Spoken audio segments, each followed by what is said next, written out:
The mop, the girl, and the man nobody noticed said, hallway smelled like bleach and loneliness.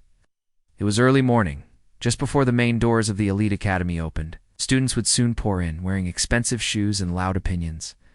But for now, only one man moved silently through the corridors, bent slightly forward. With slow, tired hands, pushing a mop across the polished floor. His name was Mr. Ellis. Most people didn't know that. They just called him the janitor, or old man with the cart. He didn't mind. Not really. He'd been cleaning these same halls for 23 years. He had seen generations of students pass by some kind, most indifferent and a few cruel. Still he kept his head down and his heart soft. That's how he survived. This morning, a girl named Tessa stumbled into the hallway. She was furious.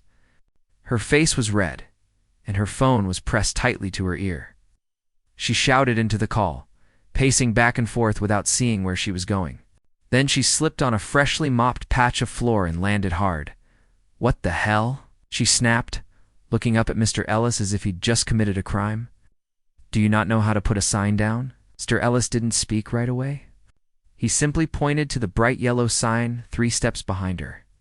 It read, wet floor caution. Tessa rolled her eyes. Seriously? You people are so useless. He said nothing, just took a clean rag from his cart and offered it to her so she could wipe off her jeans. She didn't take it. Instead, she pushed herself up and muttered, Figures, this place is falling apart, and they let you walk around like you own it. She stormed off, leaving a trail of dirty footprints behind. Mr. Ellis bent down and cleaned. The mark she left Tessa was 17 and had never been told no in her life. She was used to winning arguments, debates, attention. Her parents were rich. Her name carried weight in the academy. But inside, she was lonely. Her father worked in another country, and her mother loved wine more than family dinners. Tessa didn't know how to express hurt, so she expressed control. She thought if she acted strong, she'd become unbreakable. But something about that janitor's silence made her feel ... small. Not because he ignored her, but because he didn't. He didn't argue, didn't defend himself, didn't even look. Angry. It was like he saw through her tantrum, straight into her exhaustion, and that scared her. The next day she passed him again. He was kneeling near the entrance, scrubbing something from the floor with his hands. She didn't say anything, just glanced at him, then looked away. But for some reason, she slowed down behind her. Someone said, You should thank him. Tessa turned. The man standing near the entrance wore a plain black t-shirt, jeans, and old sneakers. His hair was a little messy, and he wore a gentle smile, like it was part of his face. She asked, half laughing. Double quotes. Yeah, he said simply. What are you doing here? Her voice went up an octave. Wait, are you filming a movie here? Keanu shook. His head? Nope. Just visiting someone. He walked past her, knelt beside Mr. Ellis, and hugged him. Tessa froze. Keanu stood and turned to her. This man, he said, pointing to Mr. Ellis, once saved my life. Tessa blinked. What? You heard me? She laughed again, awkwardly. You mean like literally? Literally? Keanu replied. I wouldn't be standing here if it weren't for him. Tessa looked at Mr. Ellis, who was still kneeling, still wiping the floor with careful, precise motions. Keanu continued. Back when I was 17, I was about to do something stupid. Really stupid. I was broke, alone. One night I tried to break into a store to steal food. He caught me. Tessa's mouth opened slightly. She didn't know what to say, but instead of calling the cops, Keanu said, he took me to a diner, bought me a hot meal, sat with me for 2 hours, and then gave me a list. A list? Tessa asked. Keanu nodded. Yeah, a list of every job opening in the city. Oh. He told me, you're better than this. You just forgot for a while. I got my first job because of that list. And I never forgot what he did. He looked down at Mr. Ellis. I come see him every year. Quietly, no press. No cameras. Tessa's throat felt tight. Keanu looked at her kindly. You probably had a rough morning, huh? She hesitated, then nodded. Double quotes, yeah. He said I used to take it out on people too. But the good ones, they just keep helping anyway. Tessa looked down at her shoes. I didn't know. Now you do. Mr. Ellis stood up, wiping his hands on his shirt.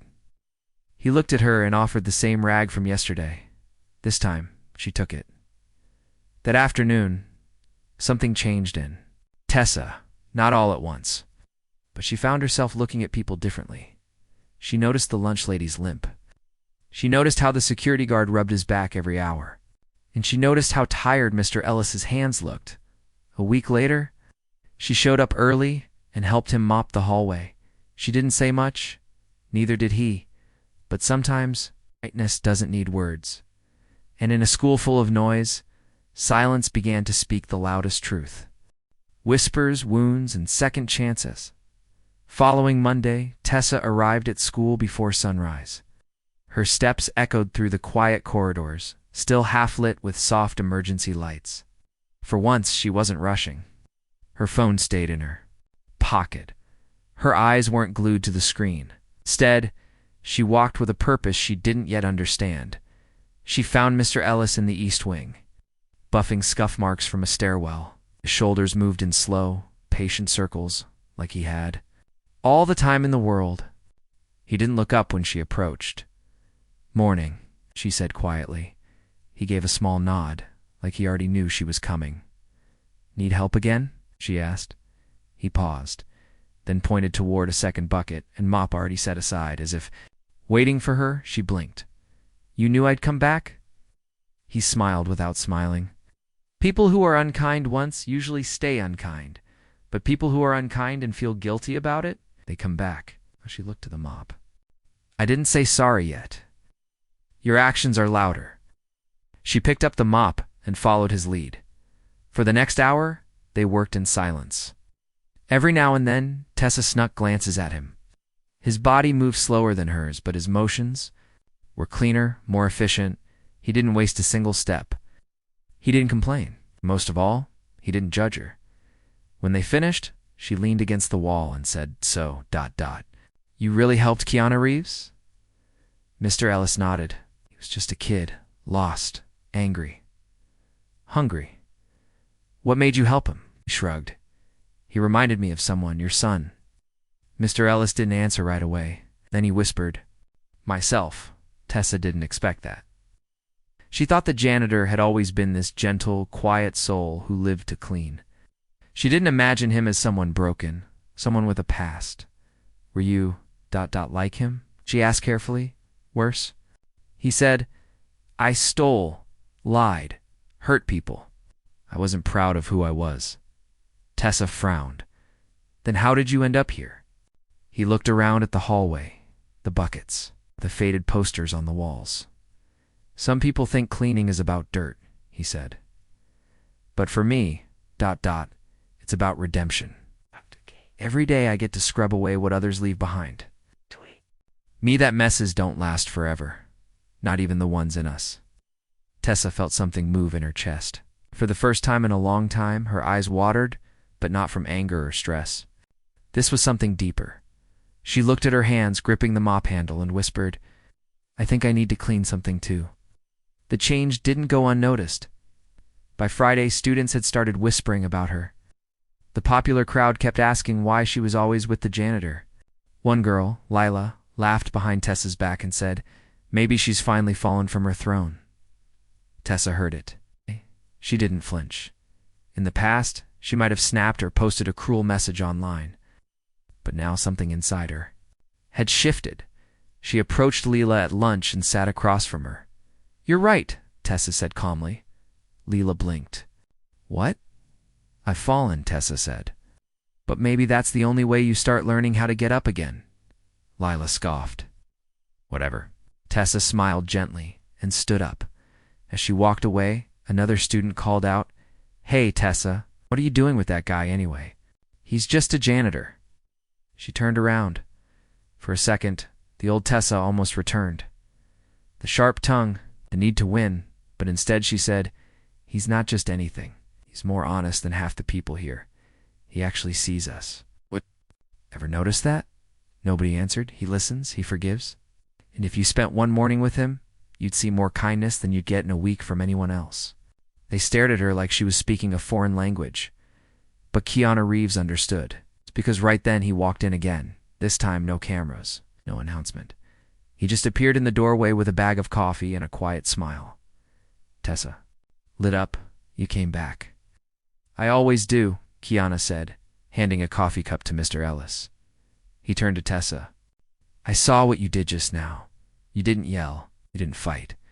I didn't want to be like the old me, she said softly. Keanu nodded. And you're not. Later that afternoon, Tessa stayed behind after school. She helped Mr. Ellis clean the science lab. Glass beakers clinked gently as they wiped surfaces and arranged equipment. The sun spilled orange light through the windows. Do you think people can really change? She asked. He looked at her. Double quotes. Yes, he said. But it's not about becoming someone new. It's about becoming who you were meant to be before the world hurt you. She swallowed hard. I think I want to be better, then keep showing up. That night, she sat in her room and stared at the ceiling. Her phone buzzed, filled with gossip and noise. But for the first time in a long time, she put it face down, because something in her was healing. Not loud, not fast, but real. Broken trophies and unexpected truths. It was the start of a new week. And everything at school felt ... different. Not in a way most people noticed, but Tessa did. She could hear it in the quiet greetings from students who had never spoken to her. Before she saw it in the way some teachers smiled when she passed by. Even the walls felt less heavy, less filled with pressure and competition. But not everyone liked the change. During gym class, Coach Ramsey pulled Tessa aside. You've missed 3 practices, he said. I know, she replied. I've been cleaning floors with the janitor. His tone was flat, almost mocking. Tessa straightened her shoulders, helping him. The coach raised an eyebrow. Helping a janitor won't get you into college. She smiled, just barely. Maybe not. But it might help me figure out who I want to be. He didn't respond. Just marked something on his clipboard and walked away. Tessa wasn't surprised. Change never came without pushback. That afternoon, she stayed late again. Mr. Ellis was cleaning the trophy case near the auditorium.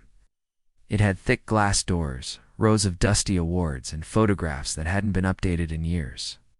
The school only celebrated the biggest names, the athletes, the debaters, the Vleta.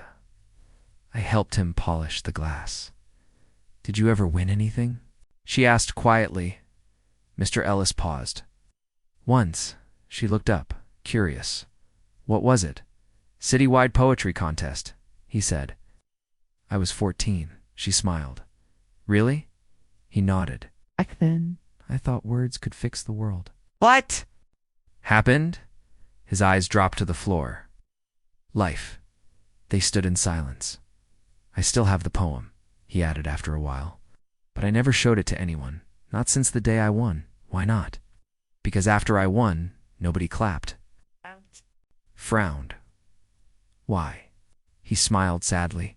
Because I wasn't the one they expected to win. I wore thrift clothes, lived in the poor part of town. The judges gave me the trophy, but the crowd gave me silence. Tessa's heart sank. That's awful. It taught me something, he said. Validation from others doesn't matter if you already believe in your voice.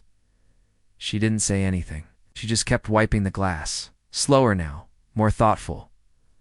Later that week, something unexpected happened. Tessa walked into the art room during her free period and saw a crowd of students huddled around a shattered trophy. What happened? She asked. A boy shrugged. Some kid knocked over the case. Everything came down. Tessa rushed over. Pieces of gold-painted plastic lay scattered on the floor. Among them, one small, forgotten trophy sat upright. Its engraving was faded, but barely legible. Poetry contest, Ellis Raymond, 1978. Her heart stopped. She picked it up gently, cradling it like something sacred. Who's Ellis Raymond? Someone asked. Tessa turned. Our janitor. The group laughed. The janitor? He won a poetry award. Tessa stood up. Yeah, he did. And he probably had more heart in his poem than you'll find in half these glass cases. The room went quiet. He changed someone's life, she said firmly. You know Keanu Reeves? He saved him. Literally. Ask him. He was just here last week. Another student stepped forward. Are you serious? Yes, she said. Nobody laughed again. After school, she brought the broken trophy to Mr. Ellis. He was in the supply room, fixing a mop handle. This was yours, she said, holding it out.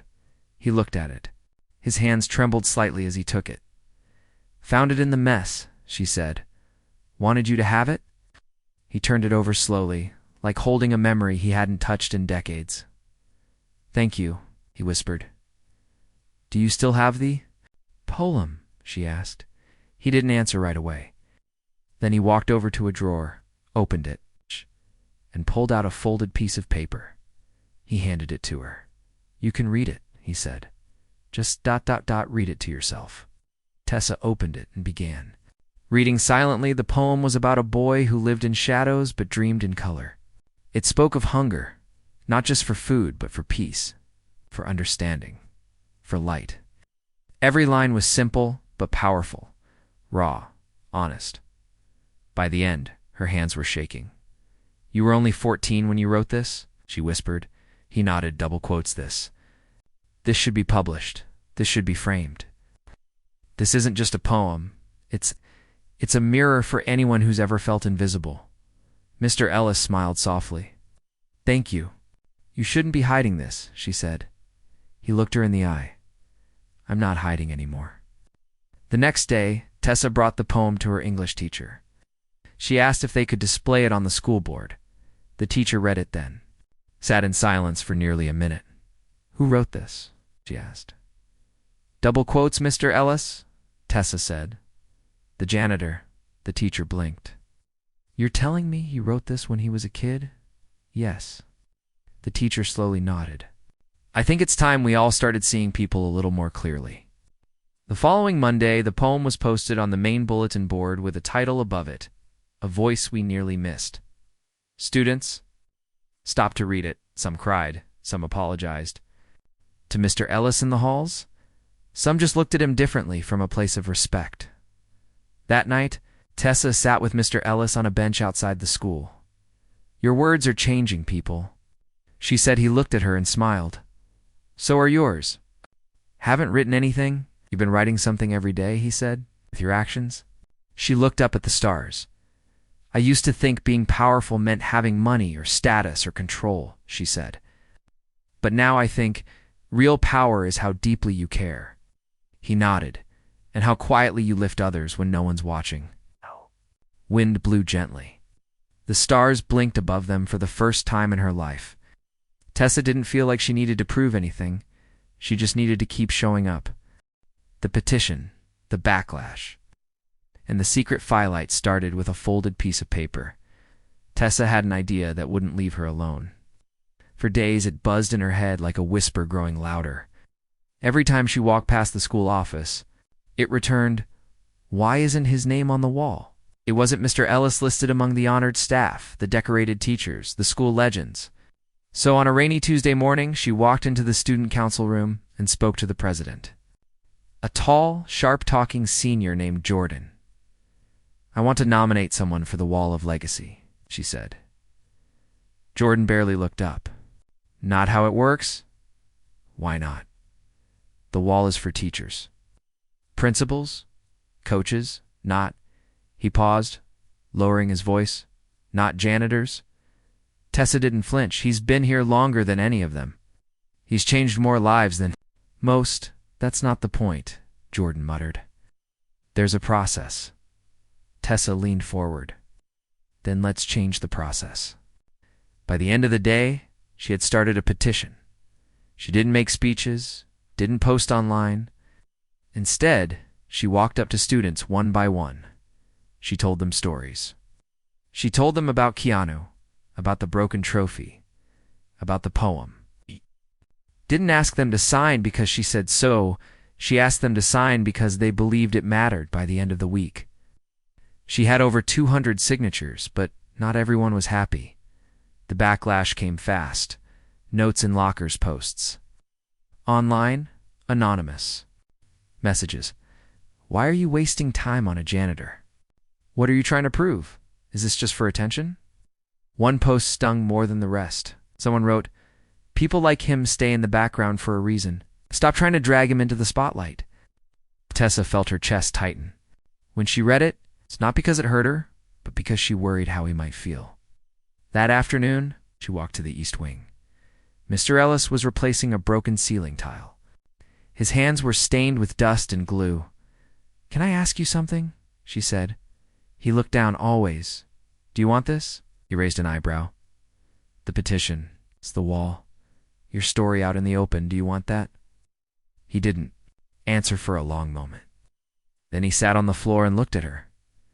There was a time I would have said no, he said. I thought staying quiet kept me safe, invisible. I thought the world didn't want to hear from someone like me. Now, she asked. He smiled. Now I think maybe the world is finally listening, because people like you are learning how to speak. Her throat tightened. But only if you believe it's worth it, he added. She nodded slowly. Then we keep going. The next day the principal called her in. Tessa, he began, folding his hands. Been hearing about this petition. Yes. Sir, and you've stirred up quite a conversation. That's the idea, he sighed. I've also received complaints. Some staff are uncomfortable. I'm comfortable with honoring someone who's cleaned their classrooms for 23 years. She asked. It's not personal, he said. It's just ... not tradition, and maybe tradition needs to change. He leaned back, studying her. You've changed a lot, you know. I'd help, she said softly. He opened a drawer and pulled out a thin, dusty folder. Do you know what this is? She shook her head. This is Mr. Ellis's file. Ah! Read every page. He slid it across the desk. His record is spotless. No absences, no complaints. He once stayed here for 3 days straight during a flood just to make sure the basement didn't collapse. And yet no awards, no recognition. Tessa opened the folder and saw notes in faded ink. Maintenance logs, emergency response forms, even a thank you letter from a parent whose child slipped on a stairwell mister. Ellis had caught him just in time. So why hasn't anyone ever done this before? She whispered because no one ever looked. She looked up at him. We're looking now, did slowly. Then let's make it official. 2 weeks later, the school held a small assembly. Not everyone showed up, but enough to make the room warm. A new plaque was placed beside the wall of legacy. It read, To Ellis Raymond, for teaching us that true strength is quiet, and true leadership begins with kindness. Students clapped. Teachers stood, and Keanu Reeves walked in through the back door and took a seat without saying a word. Tessa stepped forward to say something, but when she looked out at the crowd, she froze. Not from fear, but from feeling. Because right there in that moment, she saw what had been invisible for too long. The quiet heroes, the soft-spoken leaders, the ones who carried others when no one noticed. She cleared her throat. You don't know someone just because you see them. Every day, she said. You know them when you listen, when you ask. And when you realize they've been holding up the roof this whole time without ever asking for thanks. Oh. She turned to Mr. Ellis, who stood near the back, his eyes glassy. Thank you, she said. The room fell silent. He didn't speak.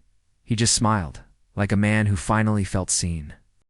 The letter, the storm, and the choice that mattered that next morning. The school felt like a different place. Students still rushed to class, and teachers still gave out pop quizzes, but something had shifted. People nodded at Mr. Ellis in the halls. Now, they smiled at him. A few even stopped to say thank you. No one had told them to. They just ... Did Tessa watch it all from her locker? She had expected to feel proud, but what she felt was deeper. It was peace. It was like watching a seed finally break through the soil and reach for the sun. She walked down the hall and found Mr. Ellis fixing a door hinge near the math wing. Good morning. Morning. They put your name on the wall. They clapped. They cheered. How do you feel? He looked at her and said gently, like, it's not about me anymore. What do you mean? You made them look. Now they can't unsee what's been right in front of them. She sat beside his toolbox. Do you regret letting it all come out? He shook his head. You gave my story a voice, and maybe someone else out there, ... someone who's struggling or forgotten. Maybe they'll believe they matter too. That afternoon, a storm rolled in. The clouds turned heavy, and the sky darkened before the final bell. Students ran to catch buses. Teachers rushed to their cars. Within minutes, the parking lot was a sea of umbrellas and splashing shoes. Tessa stayed behind. She liked the rain. It made the world softer. She walked the halls until she found something taped to Mr. Ellis's supply closet door, a small white, enveloped with her name on it. She pulled it down, opened it carefully, and read, Tessa, thank you for seeing me. But it's time you learned something important, something I've kept to myself for too long. Meet me in the auditorium tonight at 7. I need to tell you in person. Her heart raced. At exactly 7 p.m., Tessa stepped into the dark auditorium. The room was quiet, except for the soft sound of wind outside. On the stage, a single lamp was on. Beside it, Mr. Ellis stood holding a folder. You came, he said. Of course. He motioned for her to sit. She walked up the steps and sat on the edge of the stage, just a few feet from him. He opened the folder and pulled out a thin stack of papers. I want you to read this. She took the pages and began reading. The top page had a title, Criminal Record, Ellis Raymond. Her eyes widened. This is the part of my past no one knows, he said softly. Buried when I took this job. She looked up at him. Why are you showing me this? Because I trust you. And because if we're going to talk about redemption, we have to talk about truth. She read through the pages. Charges from over 30 years ago. Theft, trespassing, minor, assault. All before he was 20 I was lost, he said, and angry, alone. No one believed in me. I didn't believe in myself either. But then, a woman named Lucy gave me a job as a school custodian. She said if you want to rebuild your life, start with cleaning someone else's mess. He smiled faintly. I never stopped cleaning. Tessa felt her hands tremble slightly. Why now? She asked. Why tell me this now? Because the school board found out, he said. Quietly, someone sent an anonymous tip. They're holding a meeting tomorrow. They might ask me to step down. Tessa's heart dropped. What? She whispered. I don't want to hide, he said. I don't want my story told halfway. Tessa stood up.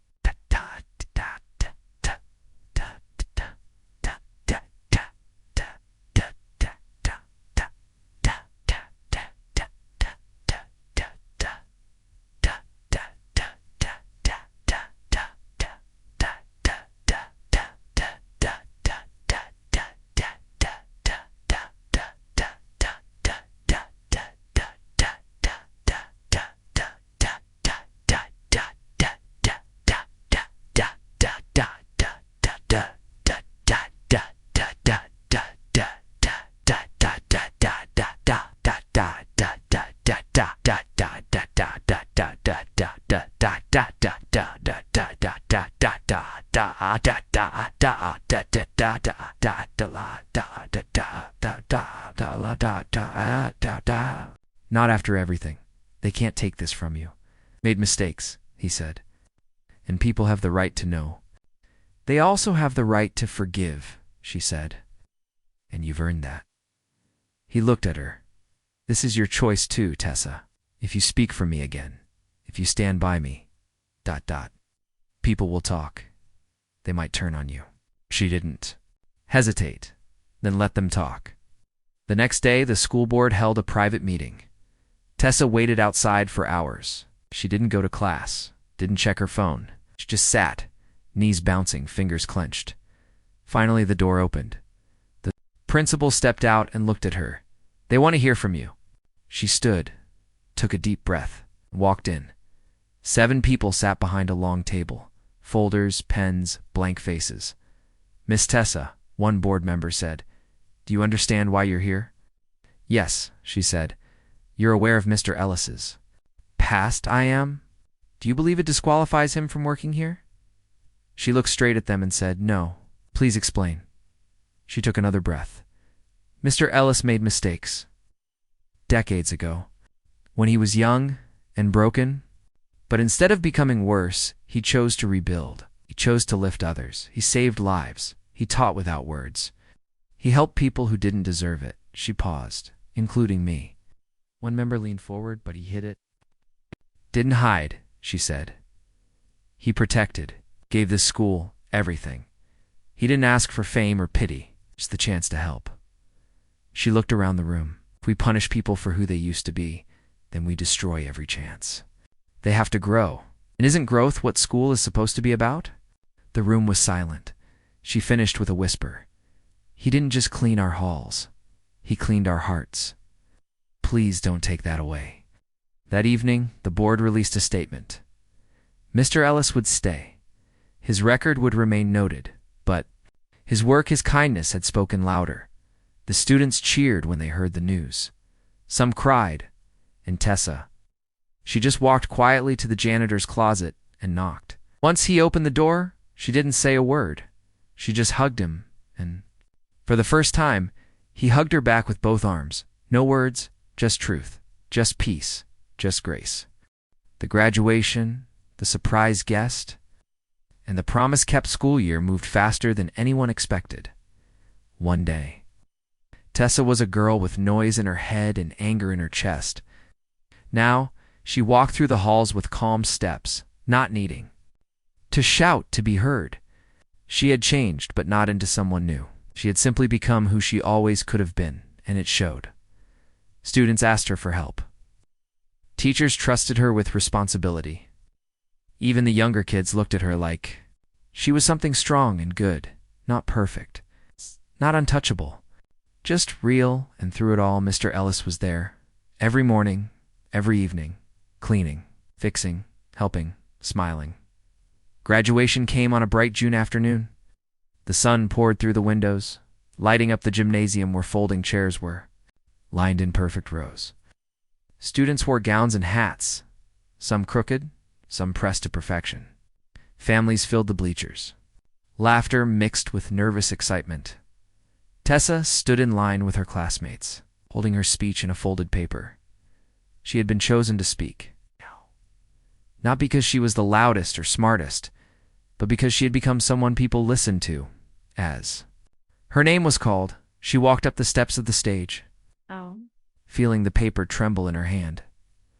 But when she reached the microphone, she didn't unfold it. She looked out at the crowd, at her mother, who had tears in her eyes for the first time in years, at her classmates, and finally at the far corner, where Mr. Ellis stood quietly near the gym doors. Dressed in his usual uniform, hands folded in front of him. I was going to read a speech, Tessa began, but something tells me today needs something else. Paused. We've spent years trying to prove we were ready for the world, with grades, with titles, with the right photos and posts, and polished words. Some students laughed quietly, but I think the world doesn't need us to be perfect. It needs us to be kind, humble, brave.